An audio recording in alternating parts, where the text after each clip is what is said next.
આપ જ રહ્યા છો ઇન્ડિયા ન્યૂઝ ગુજરાતના મહત્વના સમાચાર અને હું છું તમારી સાથે પ્રેરણા। સમાચારોની વિગતવાર વાત કરીએ તો અરવલ્લી જિલ્લાના મોડાસા નગરપાલિકાના સગરવાડાથી વલ્લભસદન હોલ પાસેના રોડ સાઇડ લગાવેલા પેવર બ્લોક ઉખાડીને રસ્તો પહોળો બનાવવા પાલિકા દ્વારા કામગીરી હાથ ધરાઈ છે, પરંતુ થોડા સમય પહેલા જ રોડ સાઇડમાં લગાવેલા થોડા પેવર બ્લોકને હવે ઉખાડી દેવામાં આવતા હોય ને લઈને સવાલો ઉઠ્યા છે।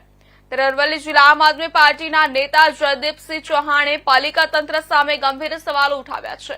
મોડાસા નગરપાલિકા તંત્ર રોડ તો બનાવે પણ રોડની સાઇડ પર લગાવેલા બ્લોકને જેસીબી વડે ઉખાડી ટ્રેક્ટરમાં માટી સાથે ભરવામાં આવે છે અને આ ઉખાડવામાં આવેલા બ્લોકની યોગ્ય જગ્યાએ ઉપયોગ ન થતો હોવાનો સવાલો ઉભા થયો છે। તે પ્રજાના ટેક્સના રૂપિયા વેડફાટ થયા છે એવા આક્ષેપ કરવામાં આવ્યા હતા।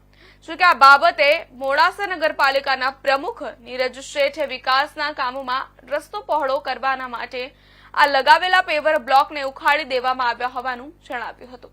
મોડાસા શહેરની જનતા રોડ રસ્તાની સમસ્યાથી હાલાકી ભોગવી રહી છે, ત્યારે સવાલો સામેના જવાબો પ્રજાના ગળે ન ઉતરતા હોવાનું ચર્ચાઈ રહ્યું છે।